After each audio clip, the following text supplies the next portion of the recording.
Hey guys, this is Brian. I wanted to show you the stuff that I picked up at garage sales and Goodwill outlets this weekend and yesterday.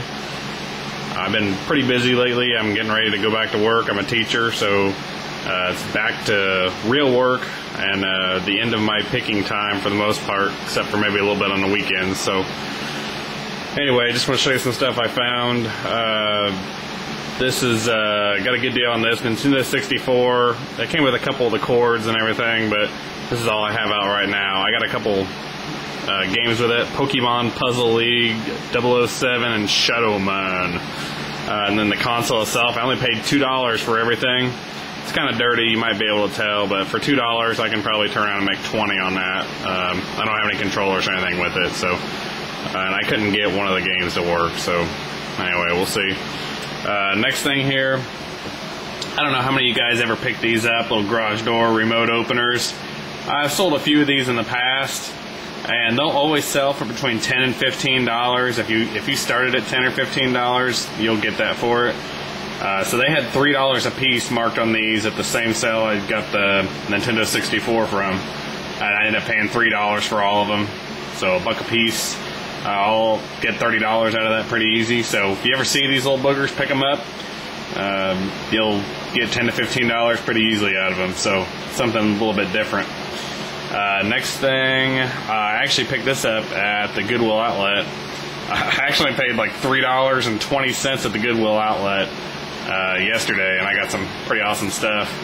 I got this Lego Racers little guy. It's sealed in the box. It's kind of a smaller one. It might be hard to tell from this, but I'll get $10. I'll just say $10 for that, just to be conservative. Picked this up at a yard sale, and this is kind of goes along with Ohio Treasure Hunter talking the other day about doing your research and getting your education.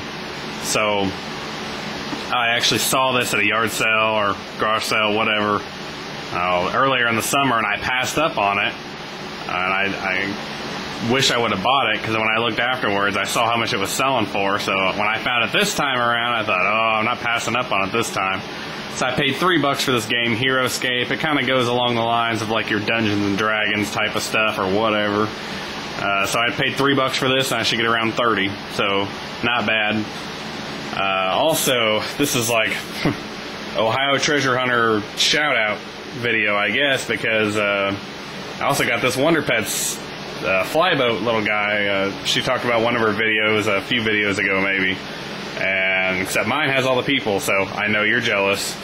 But I found this thrown at the bins in the Goodwill, probably paid 50 cents for it by the weight, and I'll look to get $25 or $30 for it. It works. I push a little button here, I'll play a little annoying song. My 3-year-old really likes that show, so I gotta hide this from him. I want to keep it.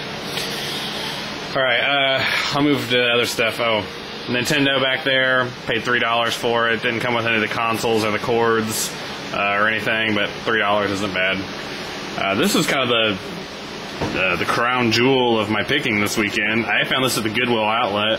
Yeah, I normally don't purchase VHS tapes, and I'm sure you guys probably normally don't either. However, I knew this one was a collectible one, mostly because it was Final Fantasy.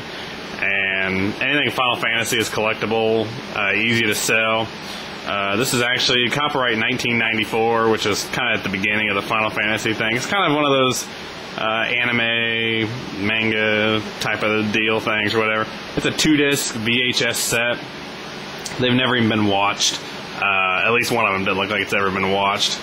But Legend of the Crystals. I found 2 of them listed on eBay. I didn't check Amazon, but the 2 listed on eBay were both buy it now for $50. So I'll try to get 30 or 40 bucks for this. I probably paid 50 cents. So pretty good find there. I put this little guy out here. Actually, it kind of goes with this stuff. Got a box of Legos right here for $5. The only reason I paid up to $5 for it is because I had about 20 minifigs in it. I had some SpongeBob ones, Harry Potter ones, Batman, a couple Lego Star Wars guys, not any of the good ones, but anyway, I'll definitely get at least $1 a piece for those, probably more on the movie ones or whatever. But the reason I want to show you this is because when you guys pick boxes of Legos, it's worth your investment really to go through them and pick out the specialized pieces. This is a specialized piece. It goes with Harry Potter.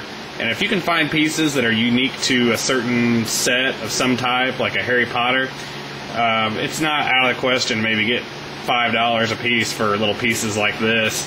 You can get, a couple bucks pretty easy for some of this stuff, and they don't really cost anything to ship. And for your investment, it's a really good idea to go through and pick out the parts or whatever that go with certain sets, because the only way you could get some of these parts is by buying the whatever $100 set. And people that are anal enough to want to collect every single little piece will sometimes they'll go to the ends of the earth to find every last piece. So yeah, it's a good way to make a little extra money on top of the money you already make. So anyway, just trying to help. Also at that same sale for $3, I got this bag. It had like 75 little Pokemon or Digimon guys in it or whatever. I looked to get $20 or $25 for those. I guess my dud of the week, I thought I was doing pretty good with all these ink cartridges. They've never been opened, but they're that kind of off-brand ones that they replacement ink for Canon or HP or whatever. And this stuff was selling in lots of about 12, kind of like this, for 10 or 15 bucks. When I first bought it, I actually paid $5 for this lot. None of it was expired, which is why I bought it. And I was hoping to get $5 a piece or something for these. And I don't know what I'm going to do with them. I might list them like that, and if they don't sell, I might just sell them as a lot. Who knows? But anyway, did that. So not a bad week. I barely even had an hour to go on Saturday, and I had about 30 minutes at the Goodwill outlet the other day. So we'll call this an hour and a half's worth of picking. It didn't turn out too bad. So I listed all that Thomas stuff that I got. Well, actually, not all of it. A lot of it on eBay right now. So if you guys want to check all that stuff out, I know some of you guys ask questions on how I list that stuff or whatever. My eBay name is C as in cookie, H as in hot, L as in like, and then Bryan, B-R-Y-A-N. So you have to look me up under sellers because I don't have a eBay store or anything. So look that up and you guys can check those auctions out. But anyway, thanks for your vids, and hope you guys have a great weekend, and good luck picking this next weekend. Later.